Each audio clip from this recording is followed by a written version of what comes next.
Welcome to Football Unknown. Today we have Richie Laryea, a Premier League player for Nottingham FC, a Canadian national team player, and today we will be talking to him about his journey from Canada to the Premier League. Stay tuned.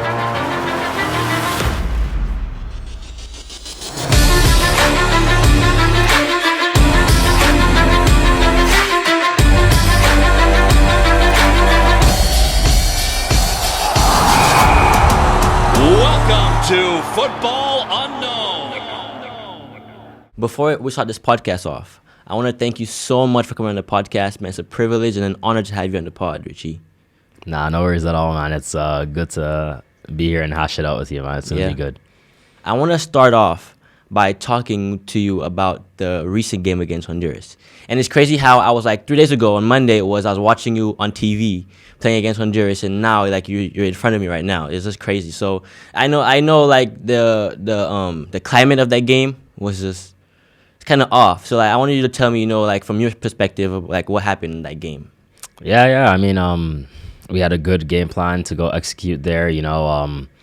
I think we have a group of players we don't like to make excuses, but obviously the conditions of the pitch and all of that played into a factor as to the way we like to play football. So it changed maybe our tactics a little bit, but still there for us to win the game and show our abilities. So we came out a little bit short, which is unfortunate, but we obviously play them again, and it's going to be another matchup where we're going to have them at home and we're going to look to beat them, you know what I mean? So, yeah, just as simple as that. Because I could see the frustration on you guys' face when you would try to make a pass, or one of the guys would try and like hit the ball forward and run with it, and then it would just stop in the middle of the pitch. I could see the frustration. How was it adapting, to that climate and that way of playing?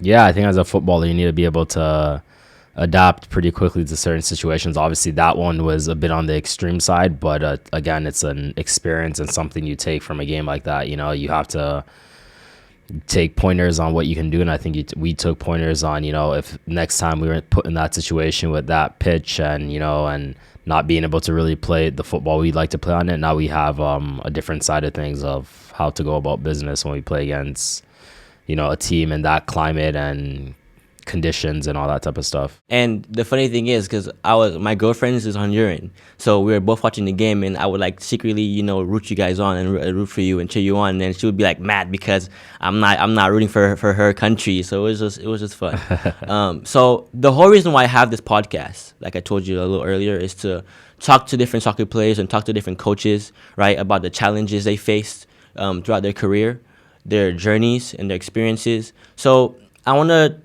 run through your experience and your journey as a soccer player, even from the very, very beginning, right? What made you want to play soccer, even at an earlier age?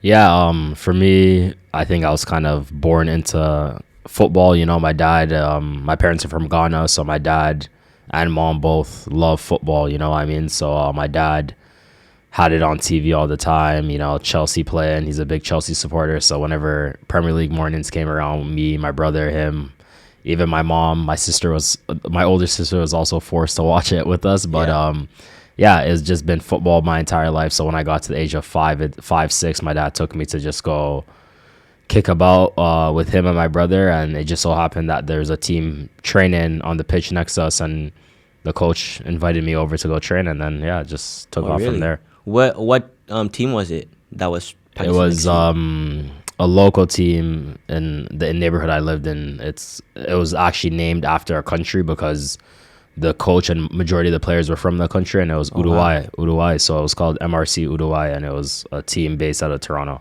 Wow. And so after that, you joined that team, and what happened after that? Yeah, I played there for probably just under 10 years, and was able to play, and a few of us on that team showcased really well one game, and there just so happened to be the coach of an academy in Toronto watching. So then we ended up, a few of us, me and some of my best friends, we went to go play for a team called Sigma.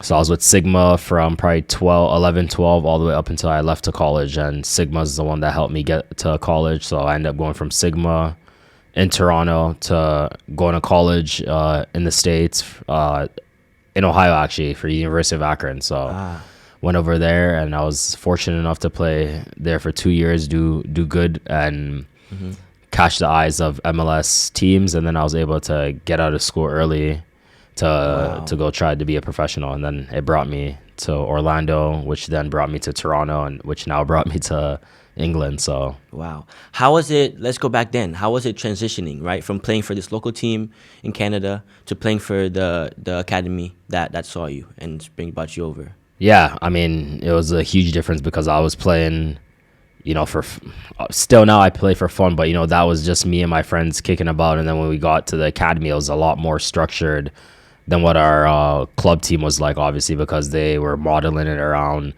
teams like Ajax in Holland. That's what the coach and his brother really modeled it around. So we got there and it was pretty serious from the jump. So, it was obviously a little bit of transition. It's like you're not playing with your friends anymore. This is like the team basically was built up of some of the best players around our cities. So in all of Ontario, which is our province, your guys' state, quote unquote. So yeah, it was obviously probably at my age a little bit intimidating to get into that atmosphere, but yeah, it helped me.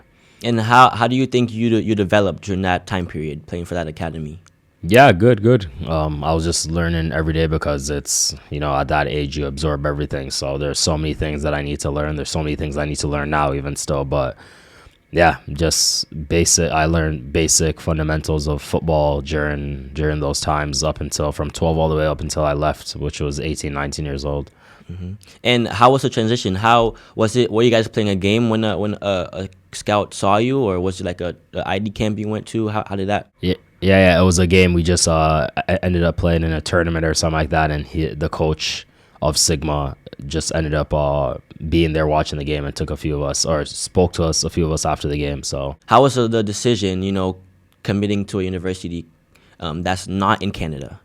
How was that whole process? Yeah, tough. Obviously, I'd been at home for 18, 19 years, not really lived without my parents, brother or sister, so it was big for me, but good. I knew that I needed this opportunity, whether I went pro or not, whatever happened of it, it would help me grow as a person, living away from home and all that type of stuff. So yeah, I think it was a no-brainer for me. Obviously a little bit scary, I could say, in the beginning, because you're moving to a completely different country, a place I'd never been before, knew nothing really about. So it was tough, but it was again a good experience. I met some lifelong brothers that I still talk to this day from that team, and that whole state I got to know a little bit better, and I have a huge appreciation for. And how was it adjusting to the culture and the playing style, right, from the academy to your college you went to? Yeah, much different, because not in academy you play against your own age group, versus I was going in as a freshman, I was playing against guys 2, 3, 4 years older than me, so the physicality of it was a little bit different, so I had to adjust to that. And yeah, the school I went to thankfully played the brand of football that I like to play, so that helped me a lot as well. But yeah, there was obviously growing pains with me having to get in the gym, find out some new ways to get stronger, better, and stuff like that. So that was a bit of a adjustment period, I would say. But even like my first season, I didn't do as well as I should have, but it was probably because I was still adjusting to the level there.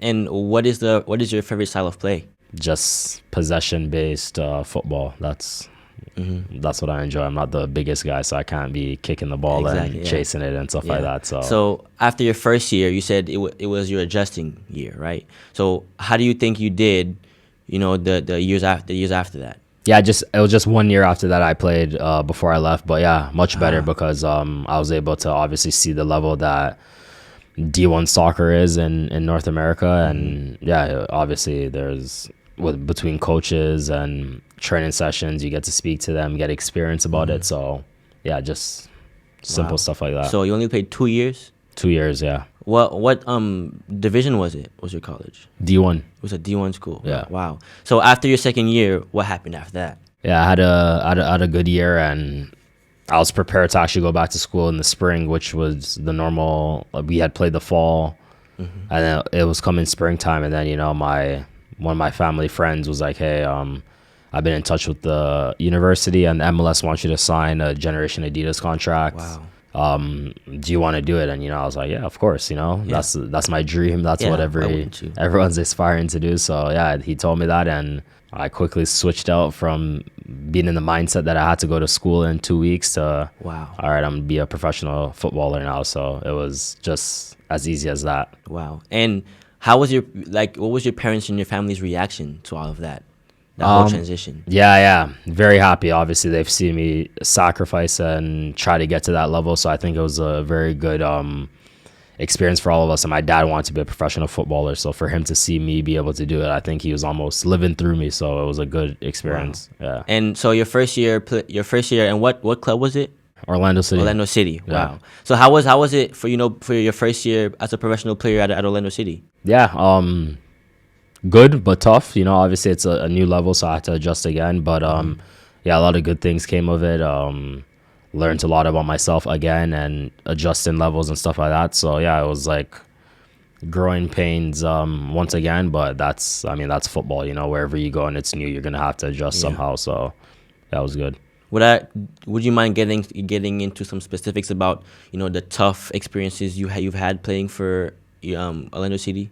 Yeah, I played nowhere near as much as I would have liked, and that's no secret. So yeah, obviously some things happened against me. Maybe some things I could have changed to make the situation better here. But yeah, just guess it is what it is at that point. But yeah, just the playing time, especially towards the end, maybe being disrespected a little bit by the people in management at the time. So yeah, it was just again, for a young player to be going through that, it's like it's big, and it's like almost makes or breaks you, at that point. So I'm glad I didn't let it break me. And a lot of people, right, they watch the game and they don't understand the impact that coaches have on a player, right? So would you mind sharing some things that you've experienced and you've learned throughout your career, the impact a coach has on you as a player? Yeah, I would.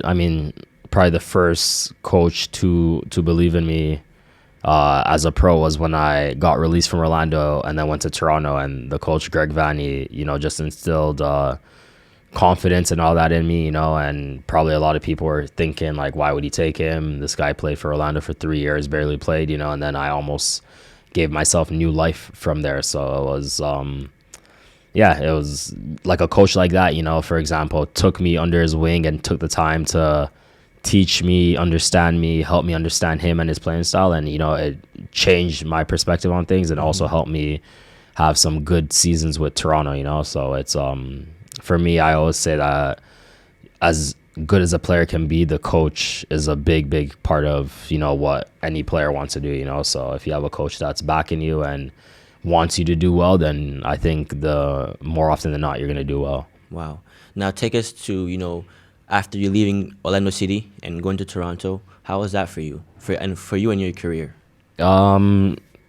It's good. It was the best thing that could have happened to me. The move to Toronto is what brought me to where I am today. Being able to call myself a Premier League player, it's because of Toronto FC, So, yeah, I don't know what to even say about the club. The club's done so much for me and my family. So it's, just a top club and organization. What are some good experiences you've had playing for that team and some accomplishments you'd like to talk about? Yeah.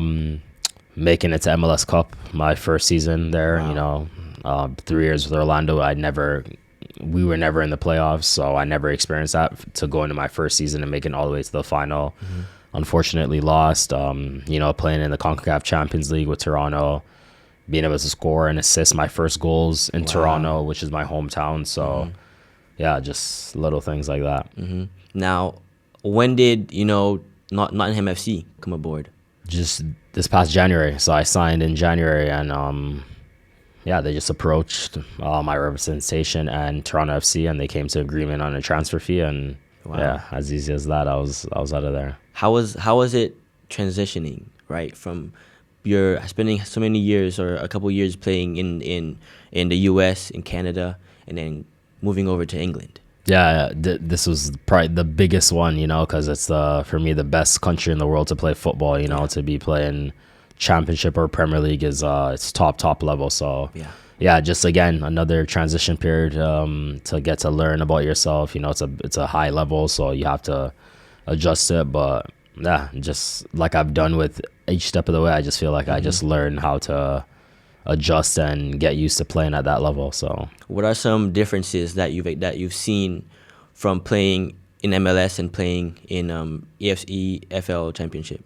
yeah, just I think the biggest thing that stuck out to me is like the intensity of the matches over there. You know, every game is like back and forth, physical.